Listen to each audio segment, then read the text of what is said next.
A few days ago, Israel's foreign minister, Yair Lapid, one of the leaders of the ruling Israeli coalition, reprimanded Ukraine's ambassador for saying that he, Lapid, adopted Russian rhetoric, what he called the growing crisis regarding Ukraine, not a war, but simply a conflict. It seems that Israel's neutral position on Ukraine's crisis, is a no-win position and may be a growing problem. It seems that Israel is caught not only between Russia and Ukraine in this, but also between America and Russia, with the impact across the globe, which would include also Iran, its allies around Israel, and China. To help us understand what is going on, we invited Chuck Freilich, who is a professor at Columbia University in New York and professor at Tel Aviv University in Israel. He is also a former deputy national security advisor for Israeli government. He is the author of Israeli National Security, a new strategy for an era of change, but published by Oxford University, and the link to which you can find below this video. He's also writing now a book, Israel and the Cyber Threat, How the Startup Nation Became a Global Cyber Power. Chuck, welcome to Chicago Jewish Cafe. Thanks for having me.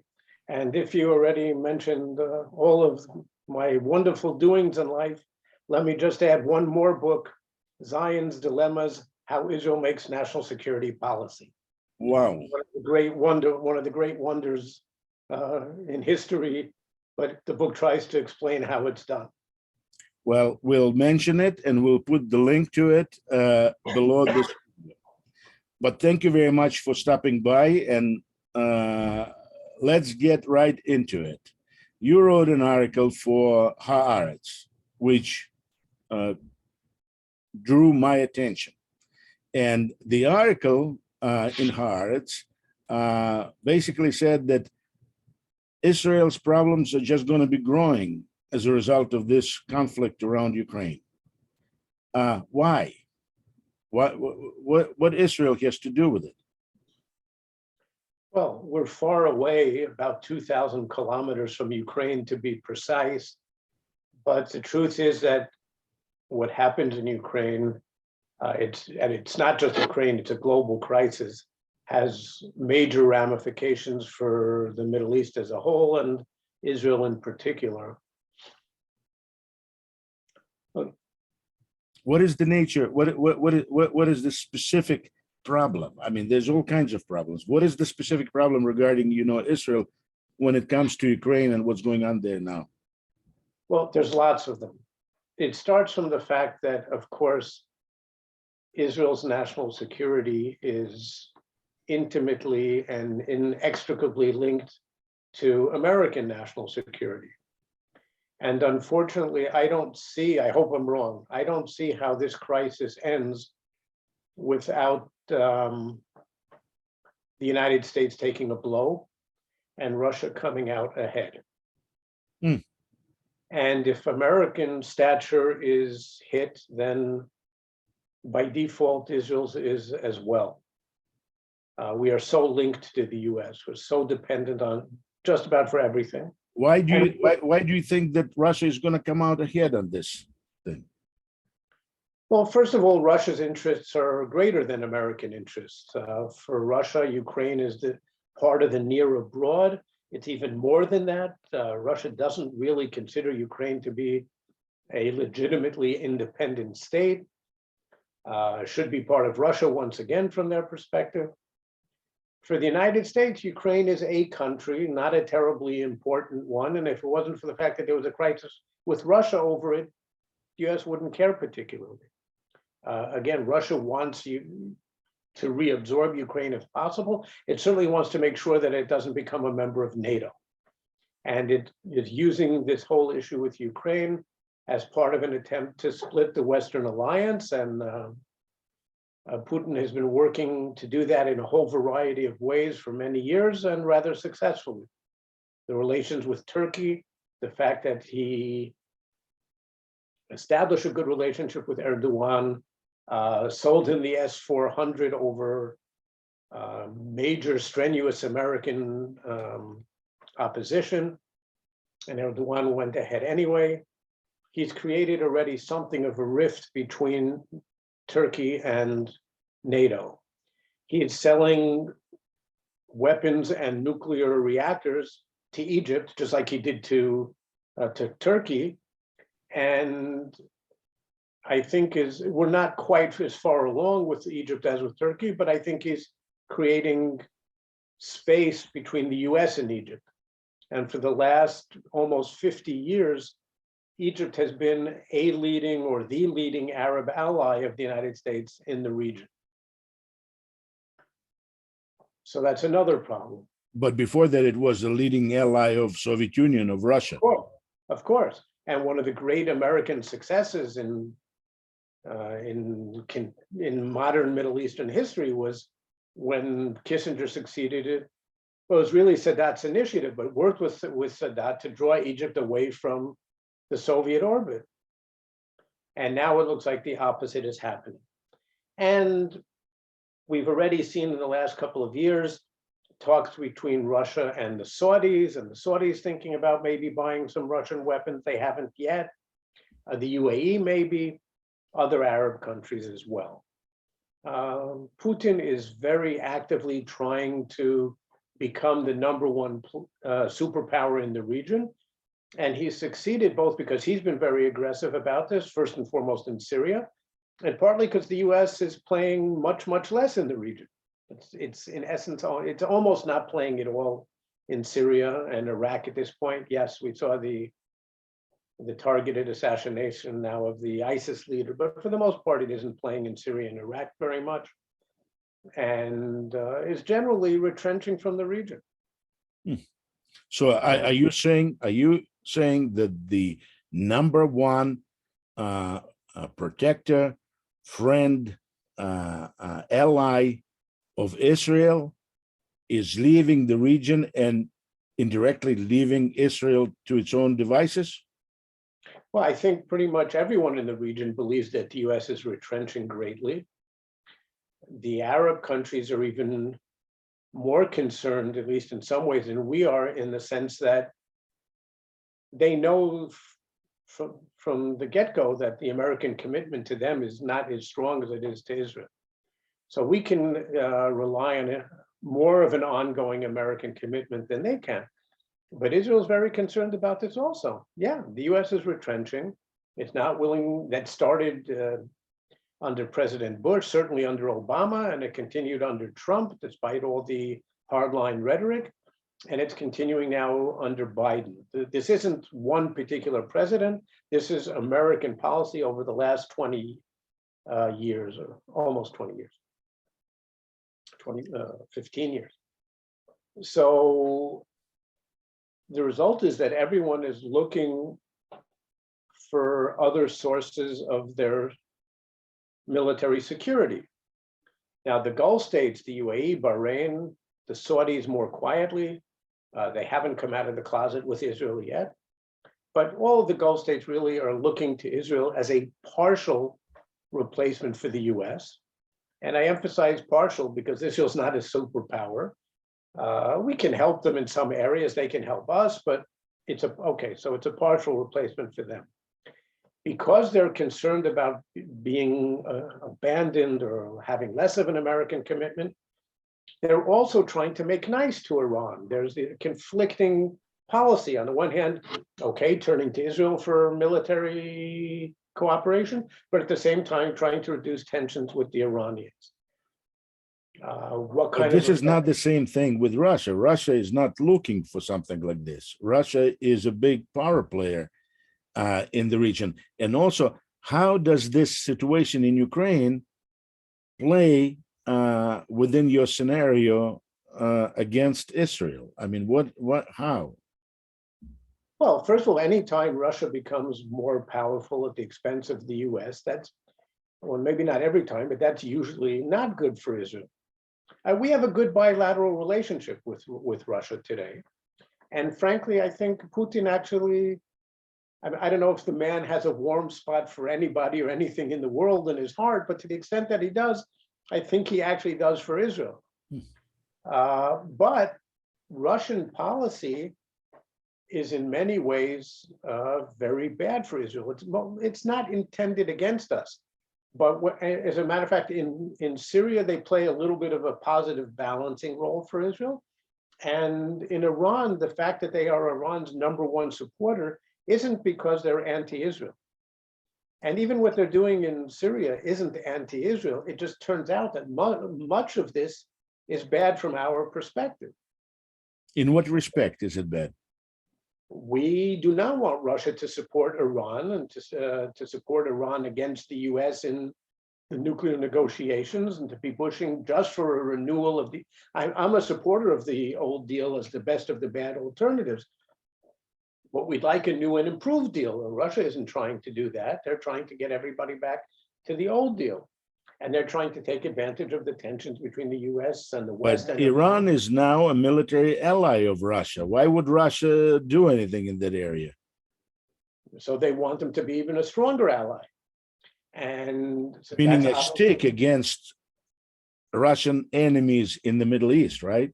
Iran is Russia's stick. The way I see it, Iran today is a Russia stick. I mean, they do what Russia tells them to do. No. Take a look at no. No. Okay, please explain. I don't agree with that.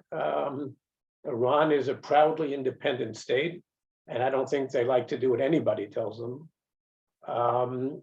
But there's strong cooperation between the two, and Russia's interest in Iran aren't quite as great as Iran's interest in Russia's, but it's shared. And then they have shared interests and differences in Syria. Okay. Both of them want to stabilize the Assad regime and want him to regain control of the entire country. And the Russians want the Iranians to do the dirty work on the ground. So the Russians sent in a few aircraft. They've lost maybe 1 or 2 soldiers since this whole thing began, if that. The Iranians are the ones who paid in blood, and that's the perfect arrangement from Putin's point of view. They have important differences. Iran wants to use Syria as a springboard against Israel, as a forward operating base. Putin doesn't particularly want that to happen. He certainly doesn't want Iran to be the primary external player in Syria. So there's a competition between the two of them for who really calls the shots there. And because the Iranians are on the ground, or at least their proxies are on the ground, and they've got some of their own people in command positions in the Syrian army, they're bringing in lots of Shiites, they're creating a de facto population transfer because so many Sunnis have been pushed into exile in Turkey and elsewhere. They're changing the demographic balance in Syria. The Iranians, it looks like they will have, well, I don't know who's going to have greater control, but they will certainly have great control for a long time. And for them, this is really a long time fundamental relationship. Now, it's important for Putin also because he extended the naval and air bases in Latakia and Khamimim for another 49 years. So it's a long-term commitment for him as well, but it's not quite as critical as it is for Iran. So they're competing over that, who's going to have influence. They're competing over who gets tenders for the reconstruction of Syria. In any event, all of this is affected by Are their goals the same? Are their goals the same? No, that's what I'm saying. I mean, they're competing goals in terms of influence in Syria and in terms of what. How does this Ukraine situation and a possible war, in fact, in my mind, the war is almost certain of one sort or another. I mean, at least that's my feeling.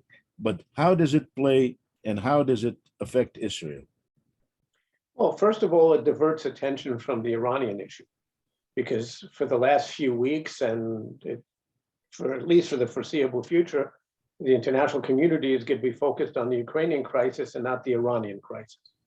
And we're now That would have been bad in any event, but it's particularly bad since we're at the critical turning point in the negotiations with Iran.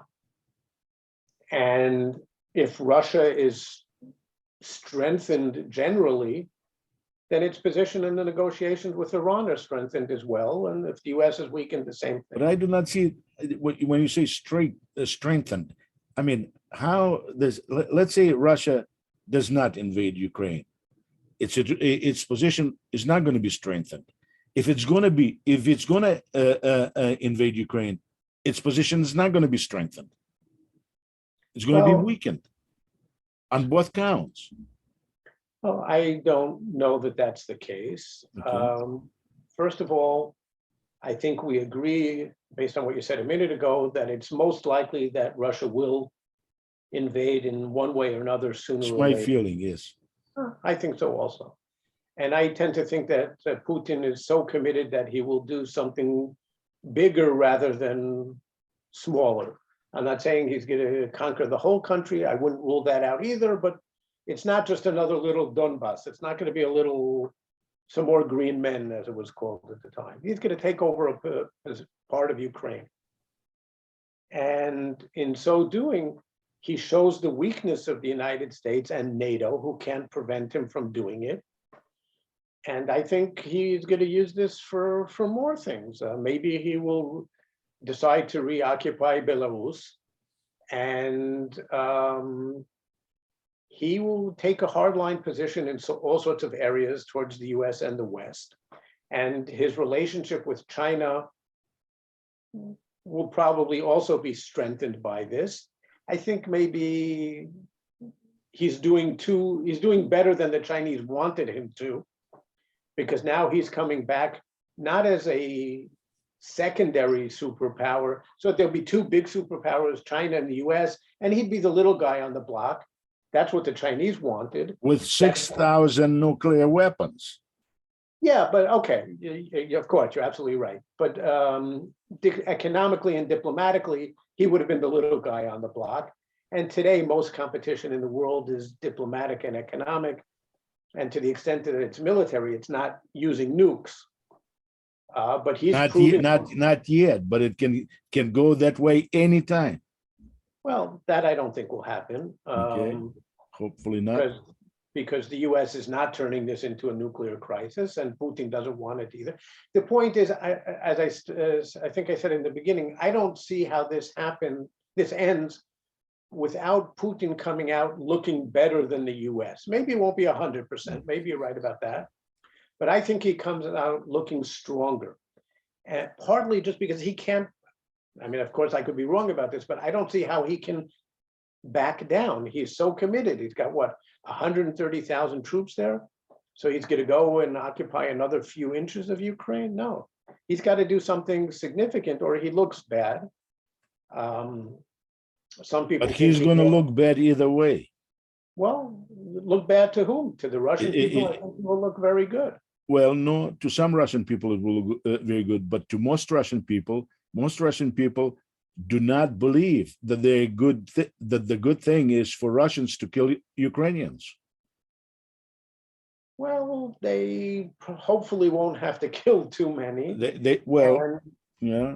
And Russians tend to be, and of course this is a generalization, but they tend to be a firmly patriotic people. They're not the only ones who are like that, but the Russians are known to be. And I think he's also playing on a broad sentiment in Russia, a loss of prestige, of pride, when the Soviet Union collapsed and Russia was down for so many years, and the Red Army was a joke for a couple of decades. Well, it's not a joke anymore. It's now a serious military. They've rebuilt it. That's quite effective. That's quite impressive. And Putin, even before this, reestablished Russia's role as a significant global power. Now he's showing that he's a major global power. He's dictating events. And the US looks weak and feckless almost. Chuck, I do not know if you speak Russian, probably not. but there's a song that Russian nationalists really like to listen to. It's by Zhana Bichevskaya, fairly interesting singer, very nationalist. The song is called Kulikova Battlefield. Kulikova Battlefield was 14th century battle when Russia supposedly, turned the tide against Mongol invaders. Now, and in this song, which was written long before Crimea, they're talking about getting Crimea back, then Constantinople, as they call theirs, their Constantinople, our Constantinople. And then the final ultimate goal is the Holy Jerusalem.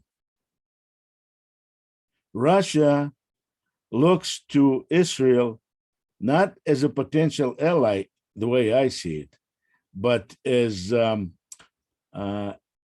meal for the bear.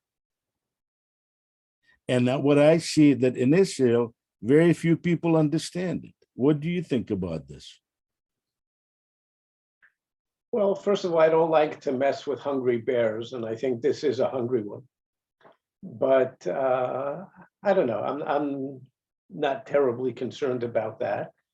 I am concerned not about them absorbing Israel, but about being in a position to dictate policy to us.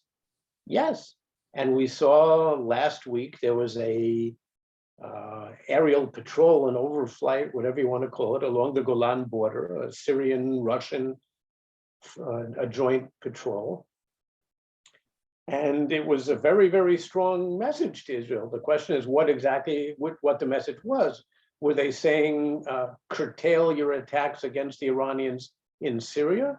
Were they saying, by the way, maintain neutrality on the Ukrainian issue? Were they saying both? Don't know. What do you think they were saying? I don't know. Now we're talking about when Russian jets flew together with Syrian jets, basically telling Israelis, don't try to shoot this one down. Well, certainly not to shoot that patrol, that joint aerial patrol. But the question, though, is what the deeper signal that they were trying to send was. And again, I think there were two primary possibilities. One is don't attack in Syria or less than you've been doing.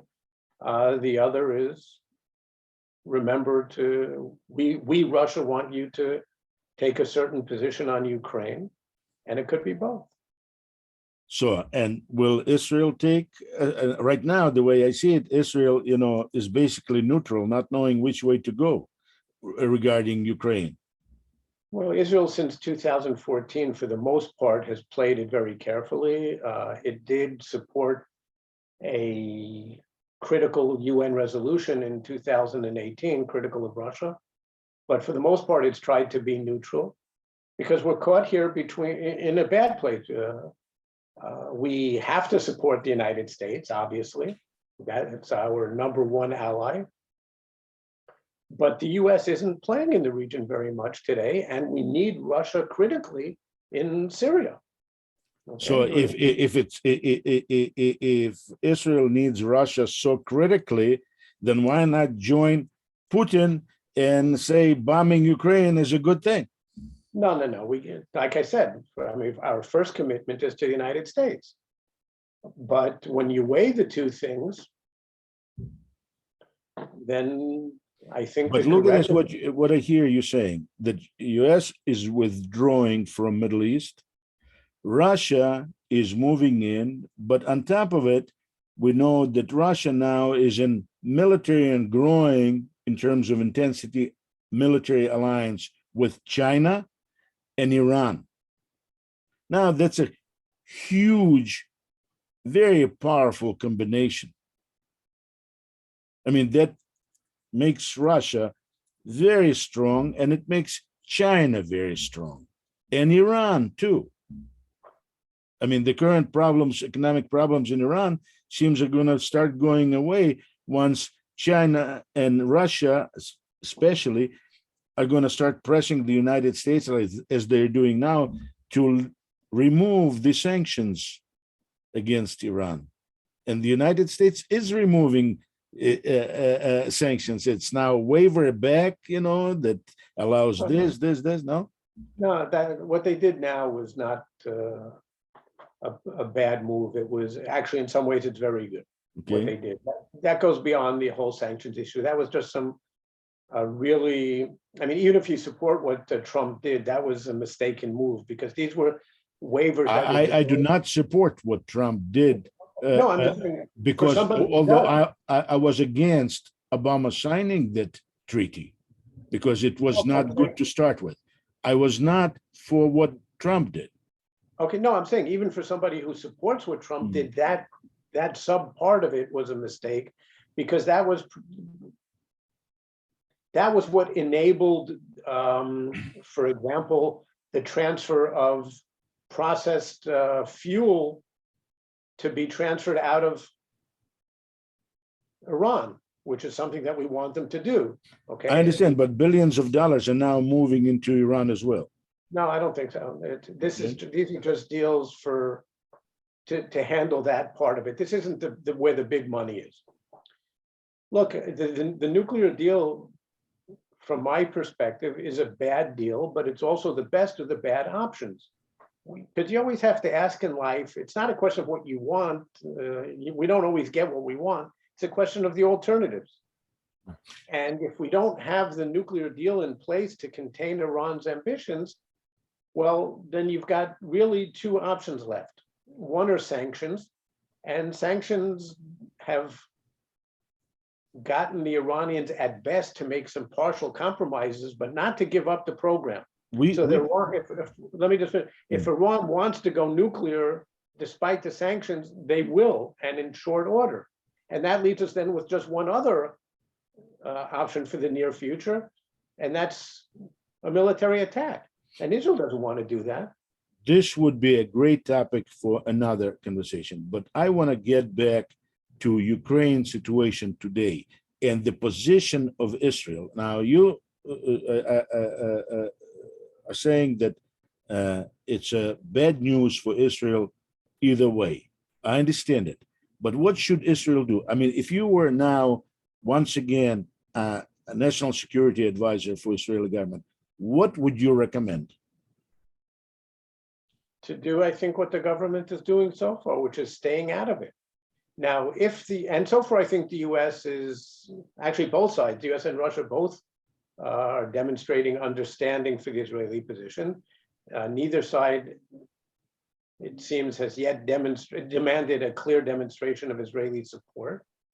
I think the US understands that we're in a problematic situation, and I think Putin understands that there's a limit to how much he can get us to say publicly. And maybe what he's actually trying to do is to force our hand with the overflight in Syria, which Israel then actually indirectly rejected, because we already launched a significant attack a couple of days ago. By the way, maybe you know, because I have not looked into it, but what Russian active allies, Syria and Iran, are saying regarding Ukrainian situation? I haven't looked either, but I'm sure they're being supportive. So actively supportive and... Oh, I mean, what does actively supportive mean? That they're not directly involved, but I'm sure they're making... I mean, I'm talking about verbally. Yeah, public statements in favor, I'm sure. So basically they're coming, like Syria would be coming out for Russia and against Ukraine, repeating Russian things, that Ukraine is a threat to Russia. Very interesting. In any case, so you're saying that Israel should just continue to do what it's doing now, basically staying neutral. There's some problem with the Israeli embassy in Kyiv. What's the problem?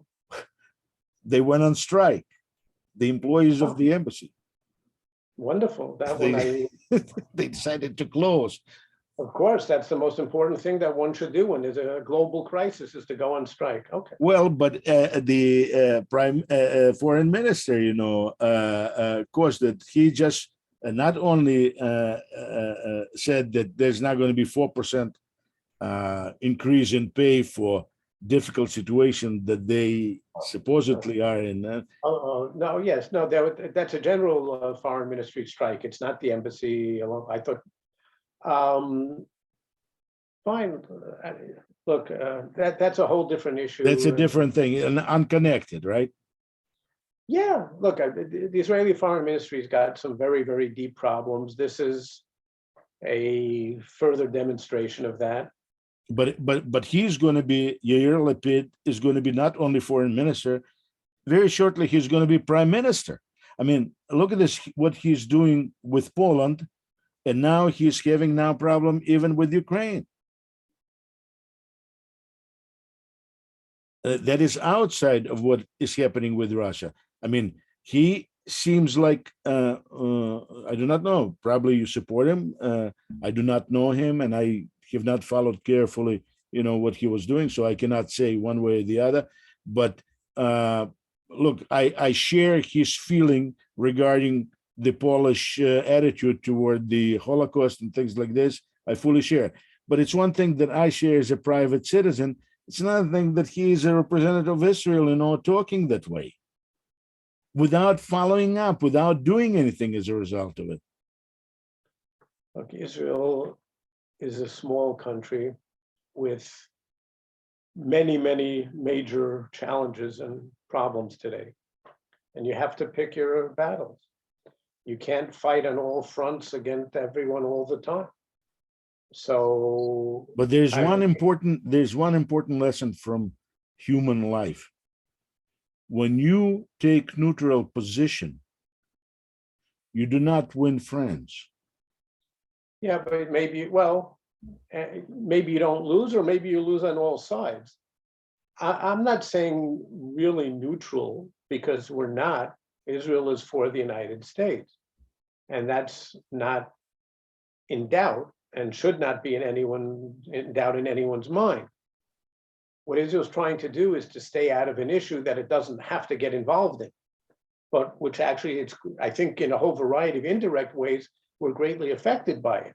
But that doesn't mean we have to shoot our mouths off about everything. Israel probably shoots its mouth off about too many things all the time. And this is one of those cases where, at least so far, I think we've gotten it right. There have been other cases, I'm trying to think at the moment, that with Putin, with Russia, where it'll come to me in a second, where Israel behaved similarly. And I think it was the right thing to do. It was some vote in the UN that had to do with US-Russian relations. And Israel played it quietly then also. And the US, in the beginning, was a little bit annoyed. And then there were some consultations with Jerusalem and Washington.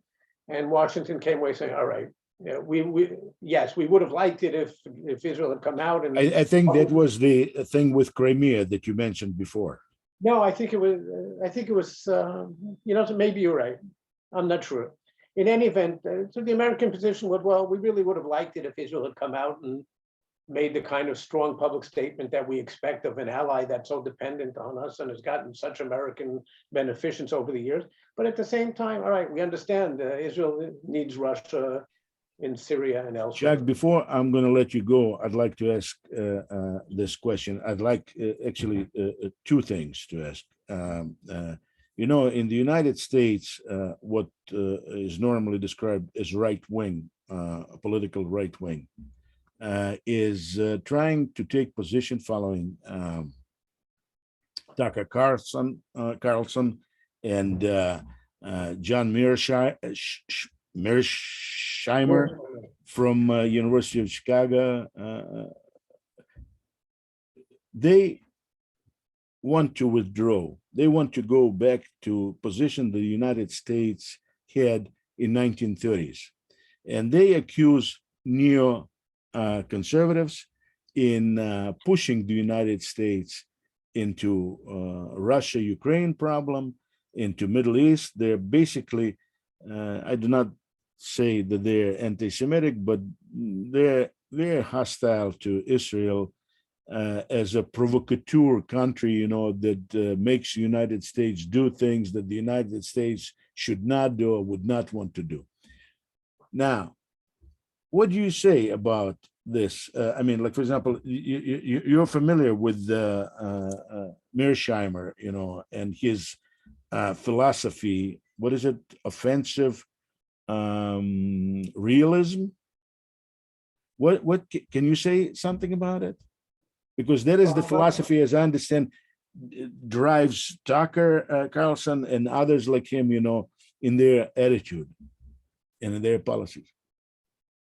Okay, I'm not familiar really with that approach of his, but I read his book together with Steve Walt, The Israel Lobby, and all the accusations that they made there, which I think were overwhelmingly false. Look, nobody believes that the United States has to be the global policeman and intervene in every place in the world all the time. Not realistic. And the US has some domestic problems of its own today that it has to worry about. But at the same time, I believe that the United States has been a force for good around the world. It's also screwed things up on more than one occasion, screwed them up royally. But fundamentally, it's been a force for good, and the intentions are usually good. And certainly, if you compare the US to the alternatives, Russia and China, it's an infinitely better alternative. I do believe in democracy and liberal values, liberal not in the partisan sense of it. And those are the values that I would like to see propagated around the world. So if people want to really retrench and withdraw into American shores, I believe that's a mistake. How exactly you draw the balance between that and the fact that the US should be the leading global power, from my perspective, that's not an easy decision. It's a terrifying idea that the leading global power is going to be Russia and China. That's not a world that I want to live in. Yeah, you're right. I agree with you. In any case, Chuck, thank you very much for stopping by. Thank you for your thoughts and for sharing your expertise. And hopefully the things are not going to get much worse than they are now, and hopefully better. But we'll see. There's always room for things to get worse. Thanks for having me. Thank you for your optimism. Bye.